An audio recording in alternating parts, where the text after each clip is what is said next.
On this special episode of Fact or Fiction, we bust the fake news that has come out of the Kathua rape case.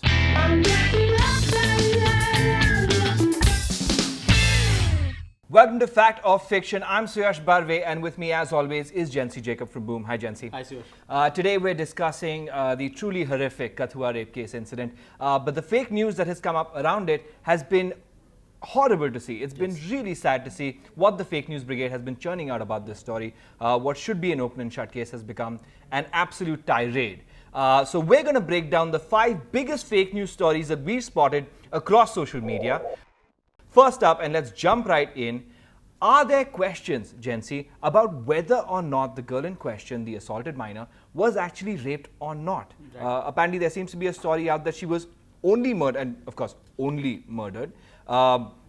But is there actually any evidence pointing to this fact? So, where are these questions come out from? In fact, whenever we have to look at these various theories that are floating around, you also have to see who are the credible reporters or journalists or media outfits who are actually bringing out, various inaccuracies probably that could have crept into the investigation.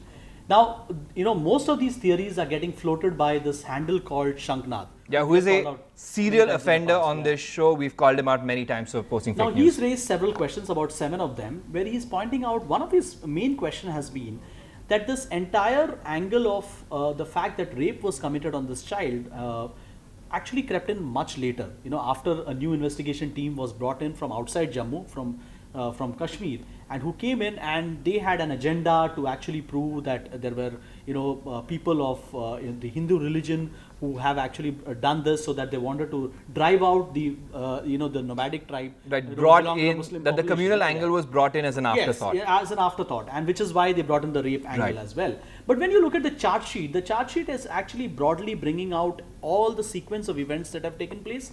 And the charge sheet very clearly mentions, and this is what we have to depend on, right? So, we don't have any other source to actually depend on what could have happened. The charge sheet very clearly mentions that once the body was discovered on 17th of January, she went missing on 10th January, the postmortem, there were only one postmortem that was committed, that was done on her, and that postmortem very clearly mentions rape as one of the crime that was committed on her before she was murdered. In fact, the charge sheet also says that not just one accused, but there were probability of multiple accused who have committed rape on her. So this is what the charge sheet mentions. We don't know where this theory is coming from or what the motivation behind it is. In fact, yesterday we also did a story where the Sunday Guardian, a newspaper, actually wrote a story giving out all these theories that this one unverified handles have been putting out. And they also said that it is fake news, and they put out a disclaimer, kind of giving it a satire kind of look to it. And in fact, we called them out on this and said that if you believe in it, then say it, that this is what you're saying. Own up to it, not say use a disclaimer. Don't hide behind the satire tag. But back to this story, the charge sheet definitely shows up well before the supposed media narrative, as conspiracy theorists like to say. So we can trust it. These stories that are coming out, we believe they're 100% false. Another story that has appeared in the media, across social media and WhatsApp, in fact, has been the questioning the identity of the child's parents. Right. Jency, is there any doubt to who her parents are? And in fact, there's another conspiracy theory going around that her parents were in fact murdered. Is there any truth to this at all? So, we've thought about this, why these conspiracy theories are coming out. In fact, we spoke to several reporters in Jammu who have been reporting on this story, and all of them have said that there is no credence to any of these theories that people are floating around. Now, why is this question come up about who her biological parents are? Now, here is what I spoke to one of the relatives of this victim, and he told me that when she was 1 year old, they actually, the biological mother's brother and family adopted this child because they had lost a child in one of the accidents, and which is why they wanted to adopt a child, and they adopted from within the family rather than going out. And in fact, they have 2 other sons of their own. Now, this is why everyone is floating this theory around, saying that the biological parents are not involved. In fact, the relative does mention that the biological father was completely all the time available there in this entire search operation that happened, and also the fight for justice for this victim as well. So yes, we would like to point this out, that this theory of whether the parents are alive or not, or whether they were murdered earlier, that actually is, definitely there is no, no credence to that. So the parents alive and present throughout the investigation. This story is also false. Our third fake news story. Was the victim murdered over property? This is another story that seems to be doing the rounds. Right. That apparently there's a property or a monetary angle to all of this. Was she murdered for some sort of property or some sort of wealth that she had? Look, so she's, she was 8 years old. Now right. At the age of 8, considering we know that they do not really come from a very economically rich background. They were nomads, they had, several cattle and sheep, and, which they used to move from one location to other. Now, in fact, when I spoke to this relative, I asked him this question. When I asked him this earlier question that we just debunked, saying that were her parents murdered earlier, he said the reason why everyone wants to prove the fact that the parents were murdered so that they can bring in the property angle and ensure that the accused go free. So right. The one question that he asked me is that why would an 8-year-old child have property on yeah, it? exactly. And they're nomads, they whatever property they have, it's all within the family. And so he said that no, there is no such angle of her having any property in her name.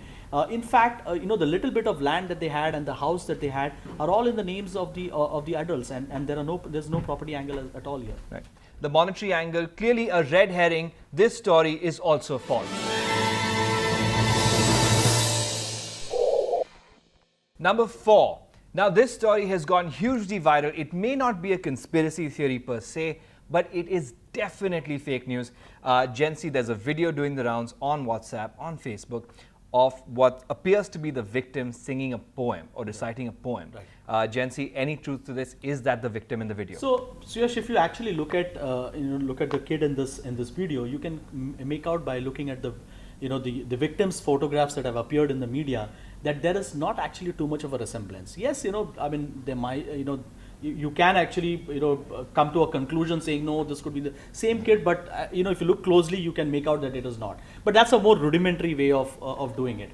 Otherwise, you'll see this, that this kid in this video is actually reciting, very sweetly is reciting a poem. And in fact, the poet who put out this video on July 18, 2017, he came on to Facebook and Instagram and Twitter, and he clarified saying that this kid is not the Kathua rape victim. And he pointed out how sometime back, last year, someone had sent him this poem, and this was the poem that he wrote. And he felt quite good that, that a young child was reciting this. Yeah. And that's why he put this out on social media. It has nothing to do with the Kathua rape victim. So a video from last year, definitely not the victim in that video. This story, this video is also false.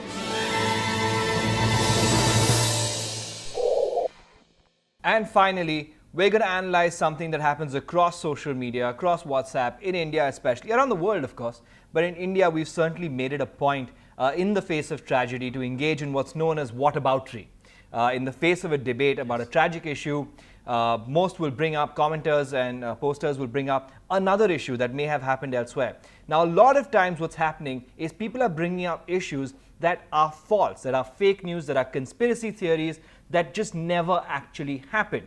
The argument falls flat when you share fake news like that. So we're going to bust one of the biggest stories that has been shared in response to the Kathua rape case. Jency, tell us, what is the rape case in Assam? Why is it being shared so often as a counterpoint to the Kathua rape case? So here's a bit of a context that it's rather sad that once this entire Kathua and Unnao rape cases came out on as far as the national media is concerned, why were these covered first of all? And in fact, every rape case should be covered by the media. But looking at the number of rape cases that have been happening, probably it is not possible for the media to cover every case. What is more important is that is justice being given out to the victims or not? Now, several people went on to Twitter and Facebook and they said, oh, what about this rape case? What about that rape case? And the one common thread that you will see in all these cases, that there are accused who probably belong to the Muslim community, and probably the victims are also Hindus. So without saying it, there's a definite communal angle being engineered by posting a story as a counterpoint to this rape case, which the accused are Hindu and the victim is Muslim. The counterpoint is always, well, there's a victim who's Hindu and the accused are Muslim. Yeah. Which in doesn't fact, make yeah. sense, but it feeds a conspiracy theory, it feeds a narrative. Right. So in this case, and also Ravina Tandon on Twitter, she retweeted it. We can't blame her. Probably she thought that that this is also one case that needs to be brought brought to the attention of the media as well. So someone had shared this picture of this woman whose body is you can find in a paddy field and lying upside down.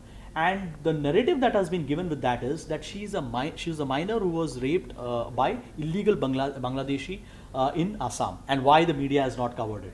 In fact, I found out that this incident happened on March 26th, 2018. Just very recently, and this happened in Barpeta in Assam. I spoke to Violet Barua, who's the SP of that district, and she clarifies, very clearly that this victim is not a Hindu; she's in fact a Muslim.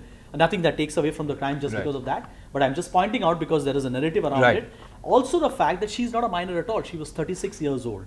And two of the accused were caught in this crime. There are about 3 or 4 of the other accused who are absconding, but the police do know who they are. Their identity is known. And she said, and she was quite aghast, and when she said that, why are these theories floating around about the fact that she's a minor? In fact, she also said that this lady has a teenage daughter, and for the teenage daughter, this is trauma. When we share things on Facebook and Twitter without, thinking about it, we should also think about, what the relatives are going through if that information is not correct. Let's talk about that actually for a second. When and a phrase that we see a lot on our research is forwarded as received. Yes. Right, we see it all the time. But that doesn't indemnify you from liability. That doesn't indemnify you from having shared fake news or having shared falsehoods. What you are basically doing is putting your name next to a story that is completely false, that engineers a hateful narrative.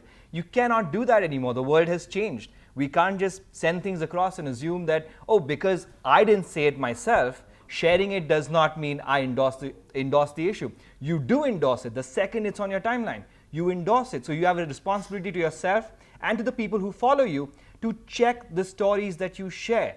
Don't share hateful narratives. What's happening here is because people are indemnifying themselves from sharing these things by saying, forward it as received. That's not true anymore. It is not that. You are endorsing these news stories. Please stop doing it. Share the truth. That's fine. Share factual data. At no point are we even saying that media houses don't have biases. Yes. Maybe they do. Maybe and they do. possibly they actually do. But when you share something, please just make sure that it's true. Thank you so much for joining us on this special episode. We will see you next time. Bye-bye.